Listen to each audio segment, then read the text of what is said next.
Hello, and welcome to the first episode of Data Chat Live in 2024. I am your host, Cameron Cowan. Joining me, as always, is the irreplaceable Mike Fung. Say hello, Mike. Hey Cameron, How are you happy to today? be here. Happy New Year. Yeah, it's great to be in a new year. Something I actually was doing the math on with 2024. We get 24 extra hours, it being a leap year. What are you going to do with all that extra time in your year, Mike? I don't know. It's actually the day after my actually it's 2 weeks after my birthday. It's too late for that. So I haven't allocated that time yet. So I'm open to ideas. Something to look Send them in the forward chat. to. Instead of daylight savings giving you that extra hour as you spring forward, you're getting a full day. So that's something to look forward to. Also joining us today, very excited to have back on the show, Dave Smith, CTO here at ObservePoint. Say hello, Dave. Hello, everyone. Really happy to be back here. Thanks, guys.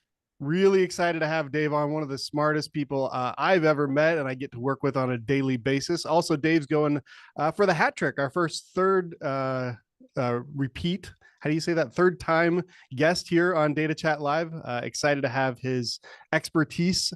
Now, if you haven't been following the show, Dave joined us for a couple of episodes in 2023, all about everything you need to know related to cookies, from the most basic information of those that are just beginning out in the digital world to a lot deeper into the subject as he joined us in the fall as well. If you haven't seen those episodes, something great to get caught up on in our archives. Also, as a kind of a artifact off the back of Dave's first show with us, we put together this cookie cheat sheet. So we're not going to cover a lot of that in depth, but we do want to at least do a very slight recap. We've got a large audience today. We want to make sure everybody feels like they're on the same level. Mike, I believe you prepared a few things to get everybody kind of up to speed on where we're at today, and then we'll bring Dave in for the discussion from there. Does that work?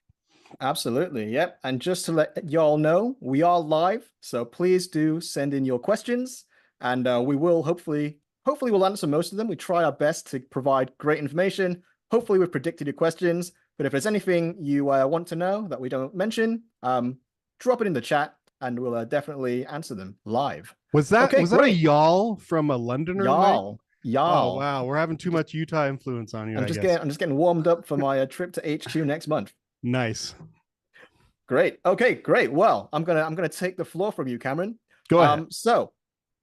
This is, by the way, I'm a bit of an AI cynic, but generative AI was very helpful in preparing some humorous content for today. Hopefully, keep our audience awake as well. Talking through quite technical subjects, really. So you want to inject some humor. That's my style. Okay. So, what are cookies? Well, fundamentally, imagine I am a visitor to Dave, your website. You sell medieval weapons, Dave's Glaives. And imagine I am actually visiting your website. What happens with a cookie is a small bit of information that a web domain can save on your computer when you visit that website. And only that web domain can read that information when you come to the website again. Now, a third-party cookie is an authorized cookie that is placed on your computer by a software which is partnered with the website. So for example, Dave, if you were interested in advertising your weapons on, say, an advertising or a social media network like Facebook, you would have actually installed the Facebook code on your website. And that code will drop a cookie. In this example, you can see the second row of my screen here. FBID, that's a Facebook cookie. Obviously, it's one that we've just made up. But that Facebook code is now reading that cookie when you come back. So Facebook knows that I've come back to your website. Now, the unique situation is when we introduce another domain. So this is Cameron's Bandwagons, or in this case, Scow Bandwaggles. And imagine I've gone from Dave's Glaives over to Cameron's Bandwagons. And imagine also the Cameron that your website has also partnered with Facebook and has that code installed on the site. Now, the Facebook code can read that FB_ID cookie because it's on facebook.com. Remember, I said cookies can read from the domain that they are set on. So now Facebook knows that I have visited both these websites, and they might make an educated guess that I was into, say, historical battle reenactments, and they might start advertising other historical battle enactment things at me. I actually used to have some friends who did LARPing, live action role play. So yeah, it is something I'm actually passingly familiar with. Now, over the last decade or so, there have been various data leaks, hacks. You can see here a random selection of a few, but they have had serious impacts on the public consciousness. So over the last decade, privacy has actually become a competitive differentiator for tech organizations, and it's a really good PR move. So browsers like Firefox, Brave started blocking third-party cookies, and importantly, Apple started blocking third-party cookies gradually and a phased rollout over time. And ultimately, at the moment, due to these other organizations, Apple, Firefox, Safari, Brave, they're kind of about 35 of the browser market already blocks third-party cookies. It's been a phased dial-up over the last 8 years, as you can see. Now, this presents a bit of a problem for advertisers because remember, Facebook figured out that I was, they targeted advertisements at me based on my cross-domain activity. That is, they knew what I did on 2 domains, so they were able to put together a profile. Now imagine a profile that a third-party advertiser can put up about you once they know 5, 10, 15 websites that you've been to. It might be, looking at hotels, you might be looking at Google Maps or what have you. So they know what you're doing. Now, because third-party cookies are blocked on those browsers, the targeting is much less effective. And that means the revenue on both the advertising network and also the advertising website, so that is the website that's publishing the ads, or the app that's publishing the ads, they're actually losing revenue. So actually here we have a news result from a couple of years ago now, where Facebook actually said that this privacy trend had actually cost them $10 billion in that year. Now, Google has a particular sweet spot for this problem, which is that they are both, I believe, the biggest advertiser in the world, and they own the biggest browser, or the largest market share browser in the world. And so they were becoming known as the bad guy. Google Chrome is, adverts, other browsers, and, Apple were advertising that Google Chrome is the least private browser. So Google are finally, I wouldn't say finally catching up. I want to say Google have taken their time to put in place a strategy which helps to mitigate the loss of revenue in the advertising industry, and also allows them to claim to be a privacy-focused browser by catching up and actually ending support for third-party cookies. And I want to go back to the previous slide actually and just show you can actually see that final point there, 2020, is when Google announced their intention to move towards this. So it's actually taken them 3 years to carefully and collaboratively design a method that achieves the goal of preserving the digital marketing space revenue for themselves and other advertisers, as well as being privacy or becoming privacy focused. Yeah, and it's one of those things, Mike, where when Google first made that announcement, I believe it was January of 2020, so we're actually almost full on 4 years since that first announcement. I remember them taking a bit of a shot at Apple specifically, saying that the approach, and I don't remember if they mentioned Safari specifically by name or not, but they said the approach that other browsers had taken was very much a blunt force approach, that they just full on stopped supporting blocked third-party cookies by default. And what we're going to see and talk about over the course of this discussion, I think, is that it's a lot more nuanced in this case with Google, and they have been very intentional. Yes, they're trying to protect their own revenues, being the biggest ad platform in the world, but also they are considering how this affects all the websites in the world that have third-party cookies, that run advertisements, that use tracking in ways that isn't just about targeting and advertising, but for measurement as well. So I think those nuances are worth mentioning as well. Absolutely. And looking at this chart, this explains why so many people have joined us today. It's because, as I mentioned, Apple, Safari, Firefox, they were already doing the third-party cookie blocking. But it's the fact that Google Chrome, the biggest in the market, 2/3 of the market share, is doing it, is leading to this this big hype cycle about it. So much hype that actually even mainstream news like CNBC and the BBC in the UK actually talked for cookies for about 5 seconds. I'm like, whoa, technology in nerd talk in the media landscape, that never happens, right? Yeah, that's a bit surprising, but it's nice to get a little airtime. Yep, exactly. So let's talk about what they're doing and actually how that affects us going forward. So Google Chrome will now block third-party cookies. So you can see that Facebook ID, that will no longer be readable across domains by the Facebook code on Dave's Glaves or actually Cameron's bandwagons. What will now happen is there are two choices. Facebook must update their code and add a partition for each cookie. So davesglaves.com will have its own partition for a Facebook code, and Cameron's bandwagons.io will have its partition for the Facebook cookie as well. And let's just highlight those. And you can see ABC123, XYZ456, these are different identifiers. So Facebook will no longer be able to figure out that I visited these. So functionally, it still works, but it's lost that cross-domain capability. So in order to actually replace this functionality, Google have introduced what they call interest groups.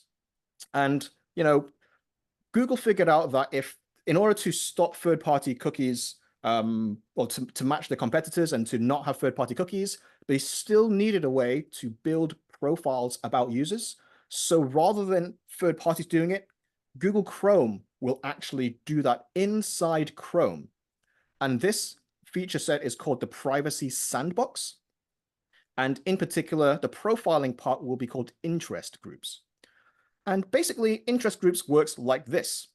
Google knows a lot about you. They know what websites you've visited. They know if you do some shopping and you get, say, an order confirmation email from Marks and Spencer's, guess what? Even if they don't know the content of your order, they don't even read your emails, maybe, they know that you received an email from a given domain.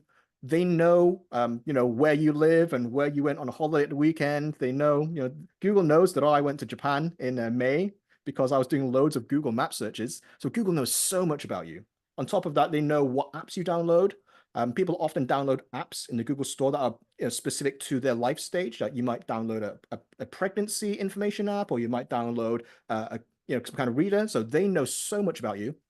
So they're going to claim that using smart AI, they can classify you into what they call interest groups. And I've used a very sinister screenshot here just because I thought it was cool. But actually, the reality is that Google have been very open and collaborative about this.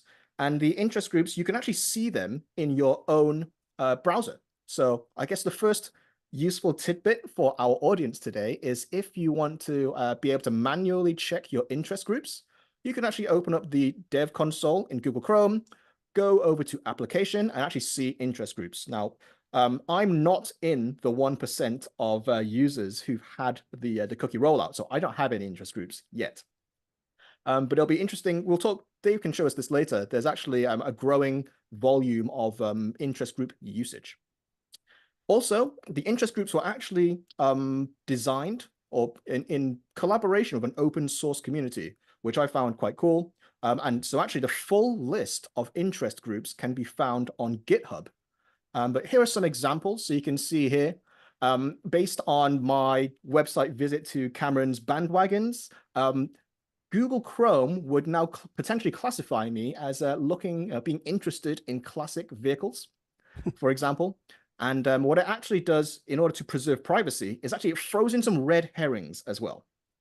So it might be like, okay, we're going to throw in a red herring, make it a bit less intense. And so we'll confuse the algorithms with some romance films as well. Now, okay. Mike, you said that there's a whole list posted publicly. Are we talking dozens, hundreds? How big of a list are we talking to actually pull through to understand people's interests? I'm actually Dave. I'm going to invite you to chip in. You know the exact number off by heart, right? Yeah, it's around 450 different topics. Around, you say 450 or 415? It's in the 400s. Okay, 400s. So several hundred. That's not a bad start. And my guess is it'll only expand from there. it And could Mike, do. maybe I this would be haven't a good thought about time for me to chime in with one other thing that I think is interesting here. The Chrome as a browser will now begin tracking your interests strictly based on your browsing history. Whereas previously, all of these interests were tracked on the server side by Google applications, like you just mentioned, like Maps and your third-party cookies. Now, all of your interests will become tracked in Chrome, stored on your computer, client side. And that's why you can bring up this little interests DevTools item and see the interests that Chrome has tracked for you based only on your browsing history, which is pretty interesting. It gives you a little bit more control, like you said, and you can clear it, you can remove it. And then these advertising networks, they can ask Chrome, not Google, but Chrome, your browser. They can ask your browser, hey, what is this person interested in before they decide which ads to serve up to you. Now, Dave, I know you've been researching this quite a bit over the last several weeks. Can everybody see these on their browser right now if they're using Chrome, or is it only if you're in the 1% that you can see these signals popping up? Yeah, so I'm fairly confident that if you're on a recent version of Chrome, you can go in and see this. I believe even if you're not yet in the trial that will start blocking third-party cookies. Now, I could be wrong about that, and there are hundreds of different experimental flags you can turn on and off. Yeah, everyone on the chat is saying they're all blank. They went into DevTools and looked at the application tab and said, "Oh, no, blank interest groups." But I have seen some show up for me on occasion, and I think it also depends on which site you're currently on at the moment. So, long story short, it's a little bit of a complicated mess right now for whether or not you can see it. But what we are describing is a future state that everyone will be opted into within this year. So this is a time to prepare. Yep. Cool. So on the screen, one last thing to mention that's pretty important to our conversation today is how are legacy and existing third-party advertisers going to be affected. Remember, they can no longer build profiles about you the old-fashioned way using third-party cookies. So what Google have promised to do as part of their transparency and working together with all their stakeholders is that these interest groups will be accessible to these technology companies via something called the Topics API. So Pinterest or Facebook or Snapchat, TikTok, and of course Google Ads themselves, they'll be able to use this privacy sandbox feature that Google have created called the Topics API to access and read your interest groups, and then again target the appropriate advertising at you. Now, Mike, can I chime in with one more thing here? Yep. Just because Chrome is tracking your history does not mean that Chrome is making your browsing history and specific actions available to these advertisers. They are deliberately trying, or so they say. I mean, I've got a little bit of a cynical view on this, but they are, according to all the material they are publishing, they are trying to keep you anonymous so that as a return visitor to a site, any site who is using the Topics API to get your interest groups, they should not be able to tell that you are the same person who came previously. They will just see a list of interest groups. And like Mike said, Google will even insert some random interests to try to anonymize you so that they can't, clever ad networks can't reverse engineer your identity. Yeah, they're trying to avoid some form of fingerprinting by adding a little bit of noise. Is that what you're saying, Dave? Exactly. Now, there's been a whole bunch of questions already in the chat pod. Love the engagement. One of the things that stuck out to me that I'm not sure I know the answer to, Dave, I'm going to throw this one to you, is is there a way for me to get rid of this? Is it just like when I used to clear my cookies before, or if I just use an incognito browser, that those interests are then no longer stored or are wiped out? Or are those stored in the browser no matter what I do, and they don't really function as we've known cookies to function in the past? I'm not totally sure what the procedure will be, but because it's stored on your computer, from a technical perspective, you will be able to remove this information from your hard drive. Whether Chrome makes that easy or not is kind of a different story. Yep. Now we talked about the fact that this is right now it's rolled out to 1%. That's the number we keep hearing, and that started as of beginning of last week, I believe. If Yes. you are part of this, do you know that you're part of that 1%? Is there an opt-in? Is there a way to opt out? How does control and consent work on all of this? What a beautiful question, Mike. I think you had the perfect screenshot on there. Oh, I actually stopped sharing just as a The, let me share again. yeah, let's bring that up because what Mike is showing is what it looks like if you wake up one day, open up your web browser, and you see this little banner here. It says third-party cookies blocked. That means that you are the lucky winner and have been selected as part of the 1% of people. I actually have heard several anecdotes from people I know who have been selected as the 1%. And Cameron, you didn't ask this question, but I'll just bolt on a bonus answer. You can actually turn this on yourself right now if you want. And that's what we've actually done here to trigger this screenshot that you caught. And we'll go over how to do that later. Okay, so actually, I loved if anyone in our audience has seen this or is part of the 1% of the sample. I'd love you to just chime in on the chat window and say, hey, I'm part of a selected few. Yeah, is anybody in the audience? Are you part of the 1%? And I mean that in all the best ways. Okay, so we have a few people Derek. Yeah, we got a Derek. Derek Van H says his computer at home is. So Derek's the 1% in our audience. Congratulations, Derek. Now, Dave, I know that you mentioned this, it looks like right in the chat, but I'm going to have you talk about it a little bit more directly. With this shift away from third-party cookies, there's a lot of people that are thinking, well, I've heard that if I go server side in some of my tracking or measurement, that gets around the browsers blocking my cookies, and I'm just directly passing information into whatever technologies need that information. So I still have full control of attribution and various other things that third-party cookies enable. Is that true? What's the nuance and context we need to know around that discussion? Great question, Cameron. The topic of server-side tag management and server-side tracking comes up a lot. These topics have almost nothing to do with each other. Some people think, oh, well, I'm just going to do server-side and I won't have this problem. The reality is that all of these technologies, cross-site tracking of users, third-party cookies, server-side tagging and tagging, they have a little bit of overlap. But in this case, if you say, well, I'm going to sidestep this problem by moving to server-side, that is incorrect. That will not help. I think sidestep's the right word. It is not a solution. It's actually kind of as you sidestep, they've gone around. Yeah, and I've got to imagine that if that was actually a viable solution to get around people allowing you to measure them, to track what they're doing online, that legislation would have already sniffed that out, and there would be a lot more discussion about trying to then now stop server side, which we're not hearing. So I know that there's a lot of fear, uncertainty, and doubt in the market about that topic. Maybe we'll get into it a little bit deeper in the future. Now, one of the things, Dave, I did want to ask you about is this concept of cookies going away. That's the big headline I've been seeing ever since this was first announced as possible back in January of 2020. Third-party cookies specifically, and we'll put first party on the side because we know that Safari and others handle those even a little bit differently. But with Chrome's change, are all third-party cookies completely going away? Are some of them still going to be around for a while? What does that look like as far as a landscape going forward on Chrome? It's a great question. In order to answer any kind of these questions, I'm going to give kind of a first principles answer, and then I'll attack that question head on. Great. The goal with all of these initiatives, whether it's from Safari, Firefox, or Google with Chrome, is to protect user privacy. And the primary protection that Chrome is addressing right now is to prevent third parties from tracking user activity across sites. The key word here is across sites. Chrome is perfectly happy, and Google is perfectly happy for you as a website owner to track your own return visitors. This is not a problem for them. They say, hey, great, they came to your site, they came back, you have a continuing relationship. We're okay with you keeping track of these people.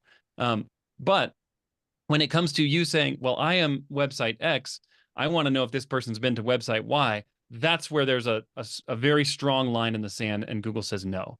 And so that was kind of the first principles answer. The specific answer to your question is, Cameron, that third-party cookies will be phased out. And what that means is that Chrome will reject any attempt of a website to set a third-party cookie in the browser, except in one special condition.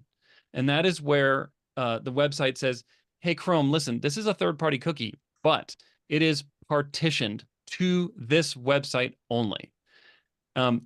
Mike, is this where you're going next with the screen? I'm going to go back to the relevant screen alt slide. So Yes, just exactly. highlight the point here about the cookie Perfect. partition, the final column. Exactly. So what this does is it allows you as a website owner to partner with third parties who use third-party cookies, but those cookies cannot track user activity across other sites. So think about use cases where, for example, like you've got an interactive chat bot, and it needs to know that this user is the same user it chatted with yesterday and who's now back. No problem. Use a partition cookie. That'll be fine. That use case will continue to work if the vendor uses a partitioned cookie. If they don't, then that cookie will be blocked by Chrome. Yeah. Okay. So it's a lot less about third-party cookie equals bad, and therefore we're going to block it all. I think what Google referenced when Safari did it as it being a blunt force approach, and it's much more about we don't want, for privacy purposes, we don't want you to be tracked across domains and across websites Exactly. without your explicit permission, and in a lot of cases, not at all. So it's really about third-party cookies still have a life; they will still live on, but they have to follow this formatting, this partitioning. Is that right? That is right. And a little asterisk, we have seen very low adoption of the partition feature so far. But what I believe is going to happen is that, well, what I believe is happening right now is that Google has taken so long to start this process, 4 years, that people stopped taking them seriously when they announced a schedule. Yeah. And so they didn't jump on the partition cookie bandwagon. I personally prefer Cameron's bandwagons, but anyway, partition cookie bandwagon's also good. Nice. And so they didn't jump on. But now that we're actually starting to see a real amount of usage dialing up, I think vendors are more and more going to do this because they have to. It's the easiest way to make sure that their features work when you've got a third-party vendor on your site that needs third-party cookies but doesn't need cross-site tracking. Dave, All right. we've got a few questions in the chat window. I'm going to catch up. So apologies for those who asked questions over the last 15, 20 minutes or so. We're going to catch up on a few. Cesar just asked, what do you mean by a partition cookie? So could you explain a bit more on what these partition cookies are, or what cookie Absolutely. partitions are? Yeah. So building on what I just shared a moment ago, a partitioned cookie is a third-party cookie that a browser will only send to a certain website or will only activate when a user is browsing a certain website. So that what's on the screen here is a great example. We have let's one show the cookie before called and after, Dave. So this is the current state. Cookies are third party or first party. Yep. In the future state, they will have third party and first party, and also the partition. Yeah, go ahead and skip to the next slide where you highlight the numbers. One more. There you go. Notice how here we have the same cookie name, FBID. It exists on davesglaives.com and camsbandwagons.io, and it comes from the domain facebook.com. But as a user, like let's say I have this cookie on my computer right now. If I go to davesglaives.com, the Facebook cookie will activate and it will send ABC123 to Facebook. And so when I then later go to camsbandwagons.io, the Facebook cookie will activate and the browser will send XYZ456 to Facebook. So Facebook has no way of knowing that I am actually ABC123 and XYZ456 because it has partitioned, meaning this cookie is only active, like the top cookie ABC123 is only active on davesglaives.com, and the bottom cookie XYZ456 is only active on camsbandwagons.io. Essentially eliminating cross-site tracking with cookies. So Facebook can still set third-party cookies on as many websites as they like, but they're only going to be able to read those per each individual website where that value has been set, and they can't stitch and match all that data back together as they previously have. Is that right? Yes, and this incidentally renders this cookie almost useless for Facebook's purposes, because the main reason this cookie existed was to track users across sites and accumulate their browsing history, so that Facebook server-side could track interest groups. That is no longer possible with partition cookies. They only work for non-cross-site tracking use cases. Facebook losing to 10 billion, right? Yeah, exactly. So they'll have to come up with another way to do this. And the way Google is saying is, hey, Facebook, look, we've got this great API in Chrome. It's called the Topics API. You can ask us what the user's interest groups, and we promise to tell you good information, even though you're our advertising competitor. Well, Google is known as a benevolent overlord to all of us, right? Dave, we've got another question, a related one, so I think we'll attack it now as well. So this question is from Kristen Malone. Do do third-party cookie partition cookies work on iOS browsers? No, so Apple has not adopted the partition cookie standard.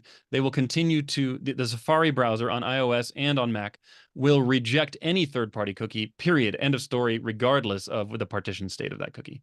Whereas Chrome, once this phase out is all rolled out, it will accept third-party cookies that are partitioned and reject other third-party cookies. And Dave, Chrome is nominally an open source browser, so there are other browser projects that are based on the Chromium project, right? So are other Chromium-based browsers going to follow this this architecture, this new architecture?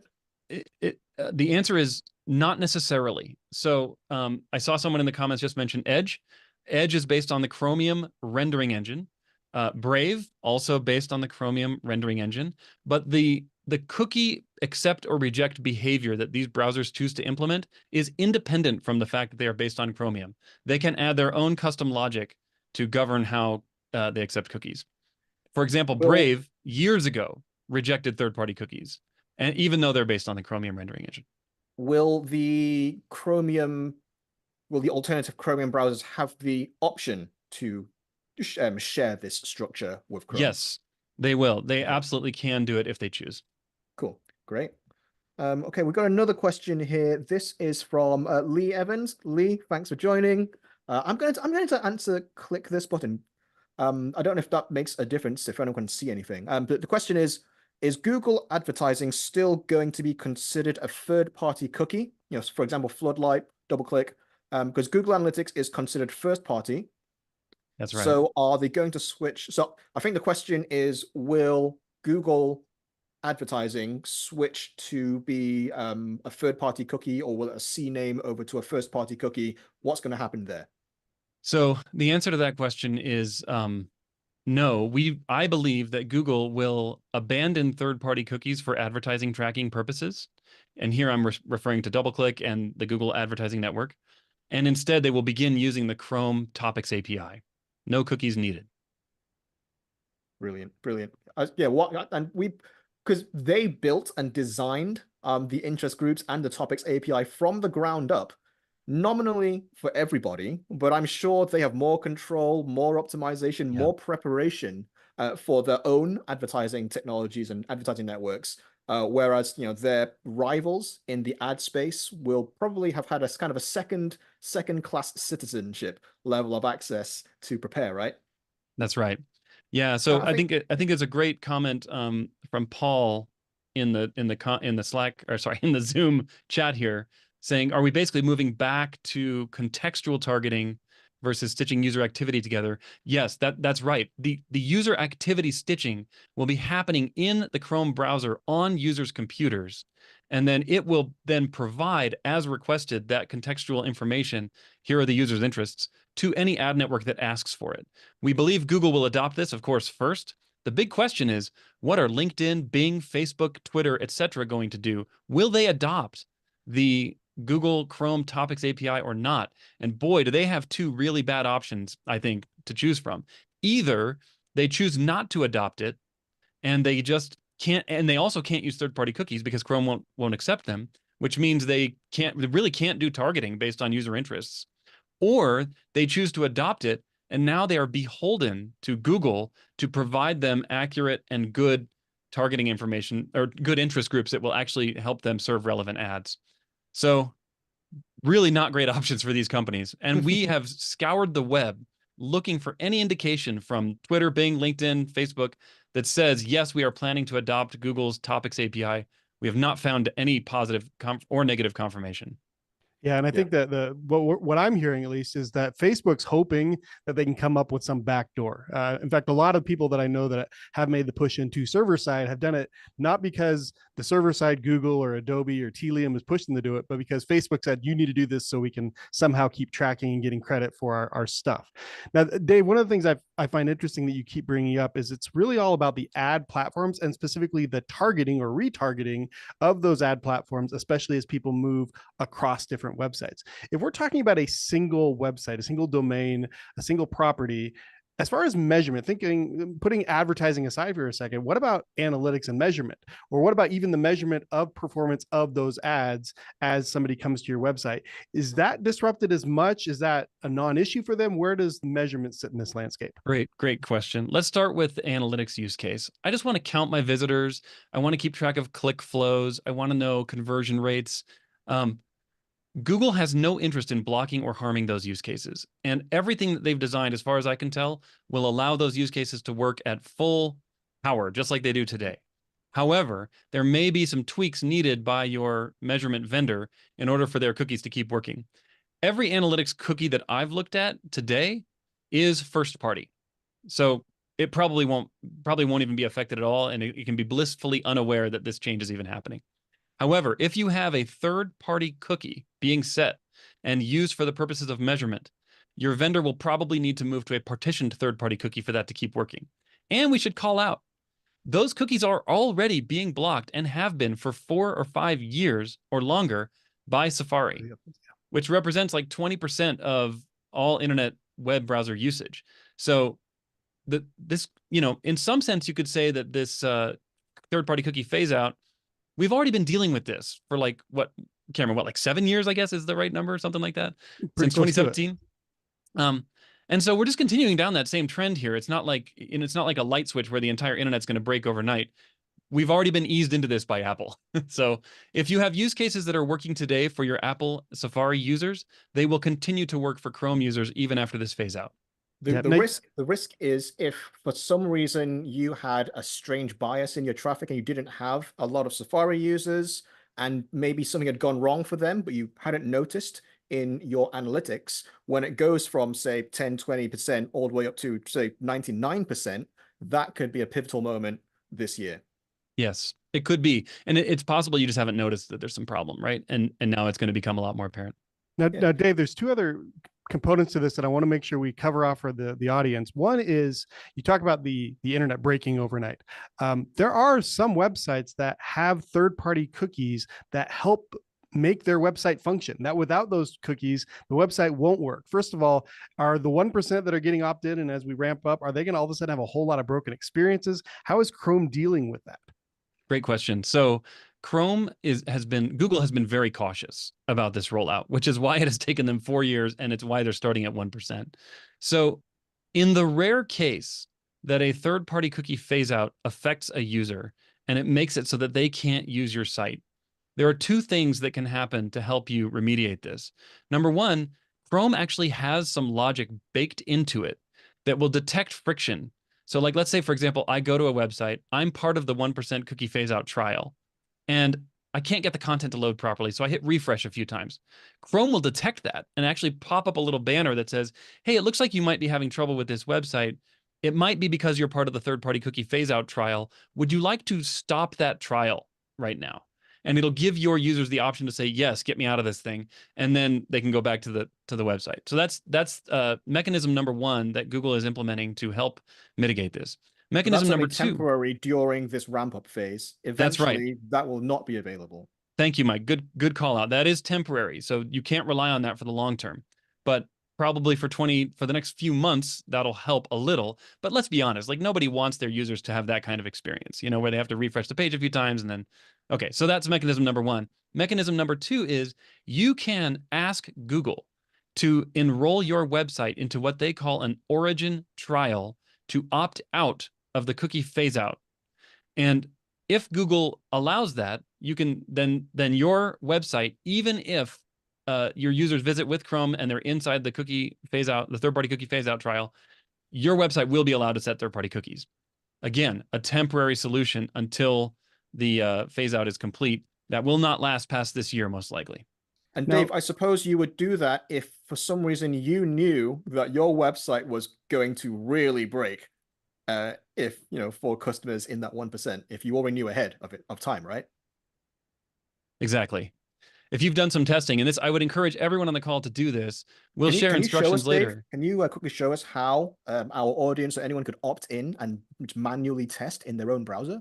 Sure. Let me pull up a browser, and I'll do that right now.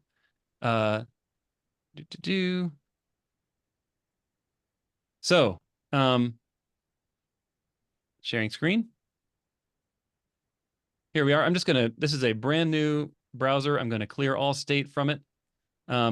What you do is you go to this, this special URL called chrome://flags.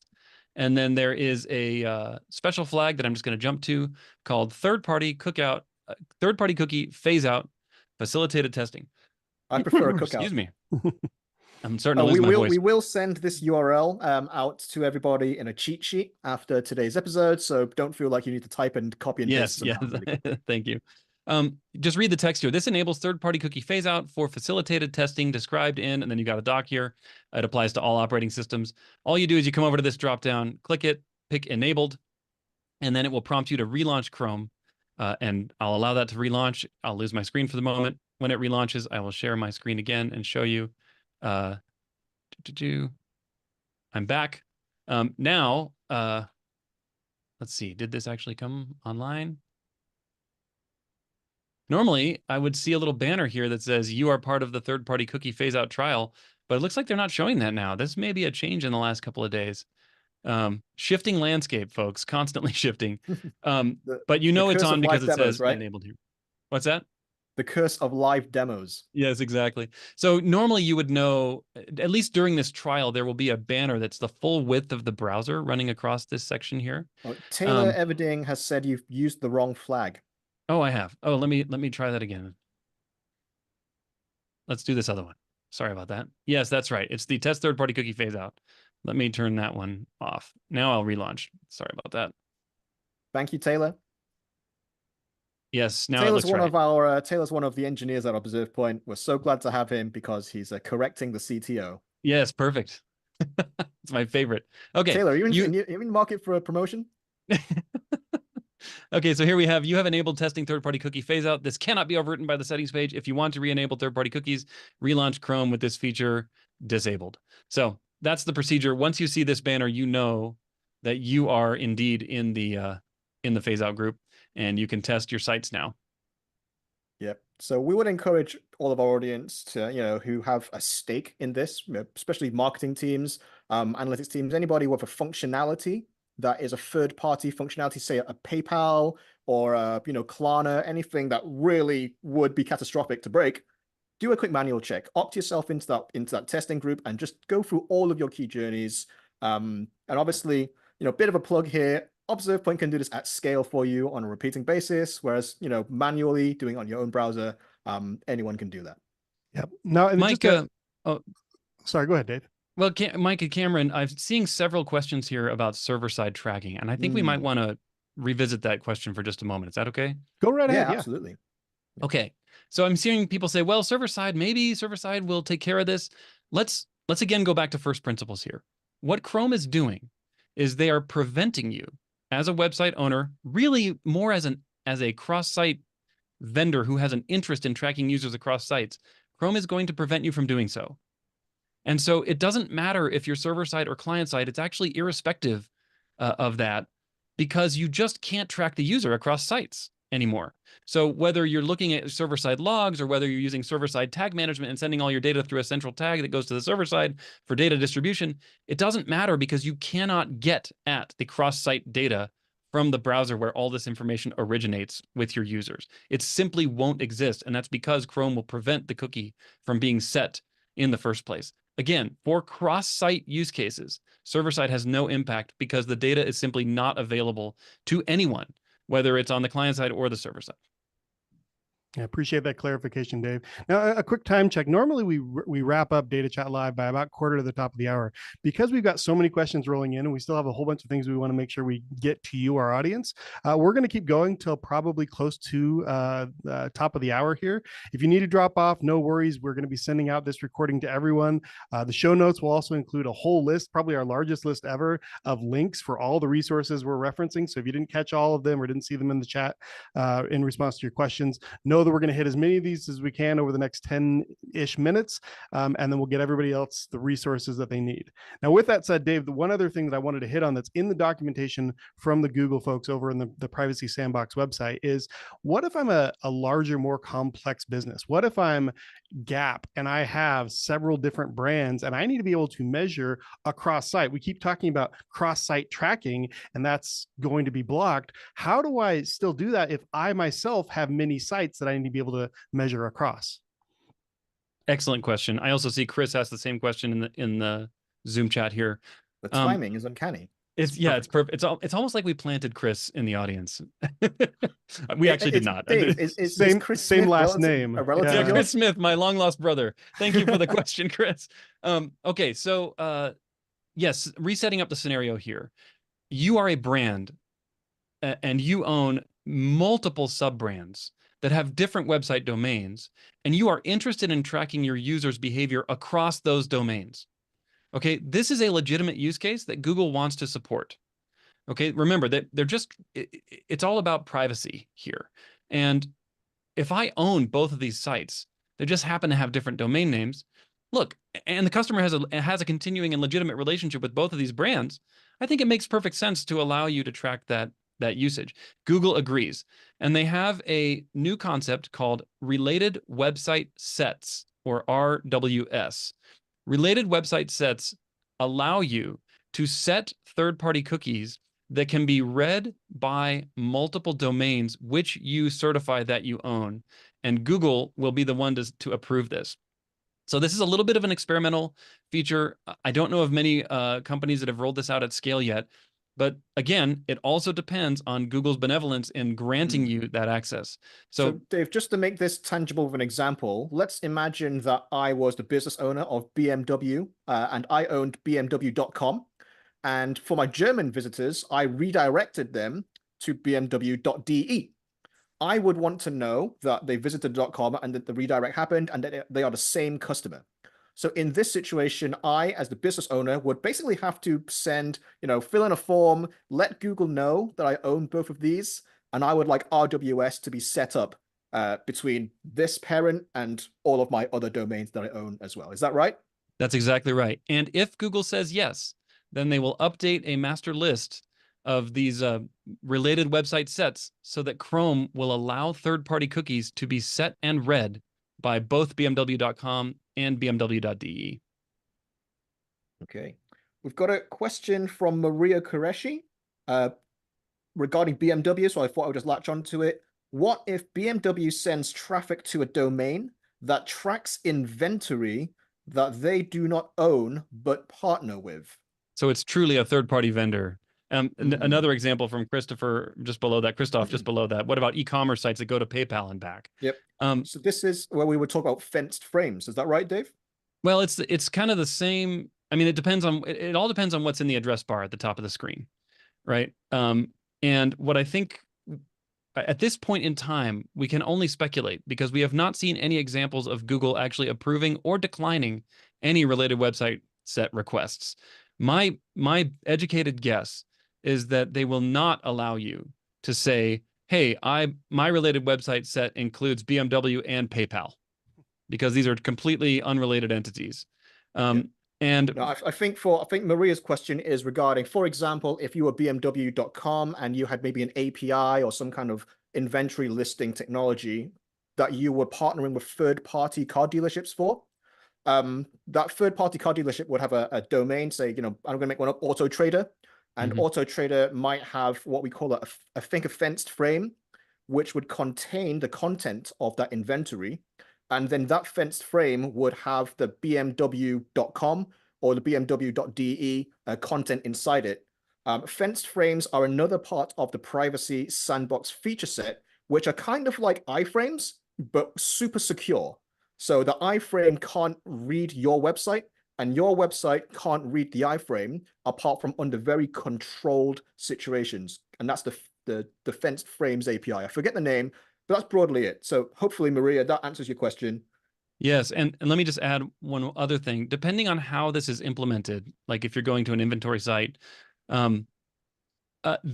If it's just embedded on the site using traditional embedding, like for example, like a Facebook like button or an iframe like we use today, that is a slam dunk use case for partitioned third-party cookies. That is what that is for. Now, Dave, one last thing I want to make sure you keep me honest on, and Mike brought up a good example. I think a lot of times when people think of different domains cross-site, they're thinking of completely different website domains. I've got gap.com and I've got bananarepublic.com. But Mike called out, well, what if it's just the same base domain as we think about it as a user, and then it's got an extension for a different geographical location, .de, .uk, .co, or .com.au. Any one of those is technically a different domain, even though it looks very similar. That's right. Similarly, when we're defining what is a third-party cookie in a browser, simply coming on a different subdomain than the subdomain in which the cookie has been set also creates a third-party context. Isn't that right? Yep, that's right. Chrome and all browsers consider domains that just have a country code extension to be completely different domains. So bmw.de and bmw.com, as far as Chrome is concerned, those two domains have nothing to do with each other. They are third party to each other. And the same with subdomains. So if I'm going to shop.bmw.com versus www.bmw.com, if for some reason the cookie is set as www, as you move to a different subdomain, it's going to start getting blocked as a third-party cookie. Is that correct? Yeah, but that's actually already true today. Okay. So, but in this new world, all of a sudden now they're going to be treated a little bit differently on Chrome than they had been previously. Is that right? For subdomains, I don't expect any difference in behavior. Okay. Good. Now, the last thing that's been brought up a few times, both in the Q&A and in the chat, that I want to make sure we hit before we close is, so what? Okay, all of these changes are happening. We've dumped a whole lot of information. We've only been able to kind of even scratch the surface on some of these topics. But what do people do from here? We know that we're at 1% as of last week being tested. We know Google plans to ramp that up. We've heard timelines anywhere from third to fourth quarter. I expect them to try to hit third quarter and probably end up hitting fourth quarter. But regardless, what should people do to prepare as they go forward and as this becomes reality here in 2024? And we've helpfully prepared a small list of things that we can talk through. But Dave, here's your prompt. Here's your cue, Dave. Yeah, so there are two categories of use cases and that we've listed here, and they both have different remediation for how to deal with them. And before I actually go into the specifics there, I want to say that for the most part, most use cases that are customer facing, the user will not know that anything is wrong. For the most part, we have very rarely encountered a use case where we go, aha, that broke. That's a user visible breakage because of third-party cookie phase out. However, a lot of back office or back end tracking and data, and even just maybe not even breakage, but actual just quality may go down. You know, for example, Facebook claimed that they're planning to lose ad revenue if they lose the ability to track users. So those are going to be the hard ones, I think, for everyone to analyze and determine what the impact is, because it'll appear to be working, just maybe not as well. So now let's dive in here. So we have two bullets. The two categories of use cases that every customer needs to be aware of: non-cross-domain function vendors. So these are vendors that live on your site. You've installed them on your website, like a chatbot, like analytics, like your consent management platform, that are using third-party cookies. You need to check and see if those vendors are setting the partition or not. Because if they are not, then those third-party cookies will stop existing after your users get enrolled in the third-party cookie phase out. And the consequences of that is that every repeat visitor gets tracked as a new unique visitor. Yes. Your unique visitor counts go up. Your chatbots forget every time they've chatted to someone. And essentially they will cease to function well. Exactly. I anticipate that this is the most important category for everyone on this call. I'm presuming that Google is not on the call as an ad network, but people who operate websites who rely on Google's advertising, or who rely on all these other use cases, they will need to check these use cases. Okay, so that was number one. Sorry, and before we move on from that, David, we actually have a good set of data ourselves here at ObservePoint, because we have a lot of our customers that are using the categorization from their consent management platforms to say, well, here's what is strictly necessary for the website to even function. As far as, do we see any third-party cookies that are showing up as strictly necessary for the website to function? Yes, a great question, Cameron. So we did some analysis on this question. Are there third-party cookies that our customers, ObservePoint customers, have categorized on their websites as strictly necessary? I was really hoping the answer would be no, because it would mean that our customers don't have a lot of work to do. But what we have found is that there are actually many, many cookies that are third-party and marked as strictly necessary by our customers today. Depending on the customer, anywhere from 30% to 60% of unique cookie names are Wow. third-party and strictly necessary as categorized by our ObservePoint users. So you got some work to do, everyone. I'm sorry to say, but there's definitely some auditing that needs to happen here. Well, in some cases, it's either they've maybe been a bit too generous with the strictly necessary Yeah. categorization, but in many cases, there will be genuinely strictly necessary cookies that your website may break. And as we said, 35% of browsers already do this, right? The Safaris, the Firefoxes, the Braves. So it's hopefully your dev teams will have found any bugs and caught, but it's the magnitude of the increase that might reveal new bugs that were previously not found. Okay, should we go to category 2 here of use cases? Let's just talk about, I just want to do the detail on, so for those third-party vendors that are necessary, that do not have cross-domain, ensure that you work with your representative from that vendor and just ensure and make them prove that they are able to continue thriving and providing their services to you in the new third-party cookie partition context, or that they've got a way to switch from a third-party cookie over to a first-party cookie. Kind of like Adobe did many years ago when they went from third-party cookie to a first-party cookie CDIM context. Great call out, Mike. And if they come back and say, we tested it and it's working, I would push them on it, because yes, it might work for users. That, like the website doesn't have any big errors on the screen, but your data quality might go down. And that's what the real question they need to answer. Okay. Second category of use cases. And Dave, I'm going to interrupt you here again. We do have a question from Jeremy Barnett, which I think is very relevant to this section. So Jeremy asks, can you illustrate an example of the impact to website publishers that rely on advertising revenue? So I think that very much fits into this cross-domain ad network functionality. Yes, great call out. So here, similarly to the first category, we as website owners or publishers, we depend on third-party vendors to provide some of the value to our users. And we also depend on them to provide advertising for our goods and services. So when we buy an ad on an ad network, say Google, we expect Google to deliver that ad where it will get the most traction to an audience that will actually want to click on that ad and buy our goods and services. So we depend on that. Those vendors need to either adopt the Topics API or find some other solution to be able to track interests of their users to deliver the most targeted and relevant ads for their users. Now, that's strictly for ad networks, which by and large are the biggest affected category of vendors in this category of cross-domain functions. There are others like cross-domain analytics we already talked about, related website sets, multi-brand websites, same concept. But I would, if I were in the shoes of someone who is a customer of one of these non-Google ad networks in particular, I would be reaching out to them to say, what are you doing to prepare for the third-party cookie phase-out? Because it's not clear to me that you are going to be able to deliver relevant ads. Now, to be fair, they have a strong monetary incentive to do this well, because most of them only get paid when users click on their ads. And if they serve an ad to a user who's unlikely to click on it, they've wasted their time and money. Yeah. We genuinely expect all of the ad networks to have absolutely bent over backwards to ensure that their technology is ready for this change that Google have basically enforced on them.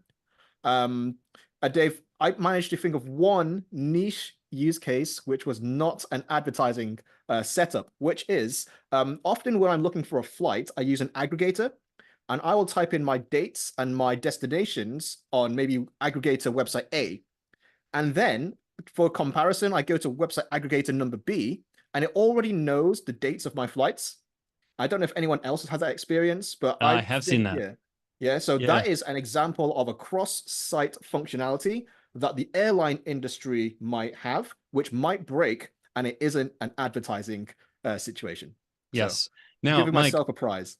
we have, yes, excellent. There is one more important thing to know on this use case.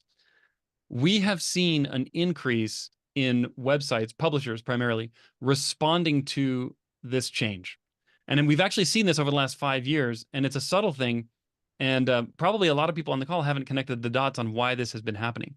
But have you noticed that when you navigate to certain websites, they prompt you, without you asking, they prompt you to log in via your Google account? I think, Mike, maybe you want to show a couple of examples of this? Yeah, let's show that. So it's happening a lot more. We're finding that organizations and the market is actually really incentivizing people to essentially give you their data. So for example, we're talking about things like loyalty cards, or for example, I'm going to share my screen again. Once again, just to call out, we're hitting the top of the hour here. So if you need to jump off, thank you for joining. Everyone will receive a recording of the session as well as all the show notes and the links that we're covering off. Mike, you want to share one last thing with us here? Yeah, let's go for it. So just sharing this. So to put Dave's point, as a business, and yeah, I mean, as a business, if it's getting harder to track customers, via the third-party cookie route, one option is to start collecting your own data. So we're seeing a lot more websites using this feature where essentially TripAdvisor have a financial incentive to give you the convenience, give you a reward for signing in. Once you've signed in using Google, then TripAdvisor and Google know exactly what you're looking for, and they've got the first-party data to start advertising products that are relevant to your trips. We're seeing this with loyalty cards, voucher codes. So businesses might have a situation where they have an affiliate, and you can copy and paste an affiliate code to enter at checkout. So you are essentially gaining a discount of some kind in exchange for giving them explicitly information of which affiliate sent traffic. So these are, outside the box ways of increasing the amount of data that you can collect about your customers. And Mike, just to add a little bit to that, this also addresses the multi-brand cross-site problem. TripAdvisor is a good example because TripAdvisor also owns a site called Viator, which does excursion planning and reservations. And so if you've been on TripAdvisor and you've been logged in, they know who you are and what kind of destinations you're interested in. Then when you go to Viator and you're logged in again through the same Google SSO, now they know what kind of excursions to put on the screen for you that are likely to get conversion. So this time they completely sidestep third-party cookies. They don't need the third-party cookies for this to work. And they are able to track you cross-site with the nice thing is with your express permission because you explicitly logged in. Whereas previously they would track it with no permission because third-party cookies allowed that. Right. Another example is here in the UK, we've seen supermarkets actually give personalized pricing. So if you have a certain loyalty card, you get 50% off this product, today, right? And you get 50% off. Of course, you're going to go for a loyalty card, right? And so we've seen a proliferation of these loyalty schemes with this new personalized pricing functionality that we never saw in the past.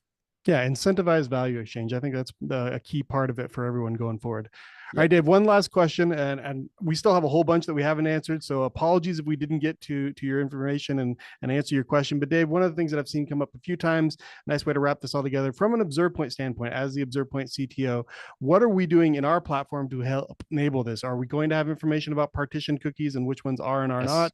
Is this going to be added in any way to consent categories? What's the outlook for the next several weeks going forward? Yes, we are working hard right now to deliver functionality that will allow ObservePoint users to audit their sites in a state where third-party cookies are blocked, exactly the way that Chrome will block them. In fact, using the same exact flags that we just showed, so that you can go and say, all right, what are all the third-party cookies I need to be aware of that will no longer be in existence? Now, we already have features today where we will report to you which third-party cookies exist on your site. It's very reliable. We find lots and lots of cookies that surprise people. You can use that today. Audit your site, see a list of cookies in our cookie inventory. We flag which ones are third-party, which ones are first-party. There's a nice punch list of third-party cookies you need to go through and see which use cases they're associated with. And we will for almost all cookies we can detect, especially third party, we will tell you which vendor provided that cookie, so you can go and track down that vendor. Number two, in the coming weeks, we will be launching functionality that will tell you which cookies have the partition flag set. That's coming. However, you're going to be disappointed because almost no cookies have the partition flag set. So we're going to ship it, but you're going to find that very, very few vendors have adopted that. So Dave, what you're saying is don't come back to us saying it's broken. It's just blank. Yeah, it's just not set because hardly anyone has adopted it yet. And then finally, Dave, there's one kind of behind the scenes feature where 1% of browsers still are today getting this new behavior. So are customers just going to randomly see third-party cookies blocked, or have we accounted for that? Sorry, Cameron, can you say that again? So I mean, we already know that 1% of browsers are opted into this. Are the browsers that we're using our scanning engine on, are they going to randomly have 1% of that data be blocked? Right. No. Yeah. Like? Sorry. Great question. When ObservePoint scans your site, it will be what we call deterministic and predictable. We will never block third-party cookies unless you ask us to. So you will always get consistent results. Awesome. Yeah, a lot of things to keep up with. We appreciate those of you that have stayed with us to the end. There's still a ton more questions to answer. Maybe we'll even have a follow-on session. We'll definitely get a recording for this today's session out to everyone that registered. A lot of show notes. Mike's compiled a whole list of things for everyone, so you can follow up and read all the information that we have as of today. Last parting thoughts from you, Dave. Anything that you want people to keep in mind as we move forward into 2024? Well, just want you to know that ObservePoint has your back. We're trying to stay on top of these trends and get ahead of them, both in terms of product enhancements and bringing information to you. So we just want to help. And if, if there's anything you have questions about, please feel free to reach out. Cameron, I would love it if we took all these questions and made an FAQ document, and I commit to writing up everything I can to help provide answers to. Yeah, I mean, if we did a cookie fact sheet for your first one, I don't see why we couldn't do another asset for round number 3. Dave, we really appreciate you joining us today. Mike Fong, any final words for our audience? Yeah, I would just say, as Dave said, we do have, we are here for you to help you. And it doesn't matter whether you're a large or a small organization. We've got the right price point to help you. 4 figures, 5 figures, 6 figures. We can help you with this entire journey this year, and not pre-scripted at all. It's a goodbye from third-party cookies at long last, but you'll see us again very soon. Awesome. Thank you, gentlemen. Excellent discussion. Very lively. Appreciate everyone's participation on chat and everyone in the audience that joined us. On behalf of myself, Cameron Cowan, Mike Fong, and our CTO, Dave Smith, we want to thank you for joining, and we'll see you next time on Data Chat Live. Thank you. Sayonara.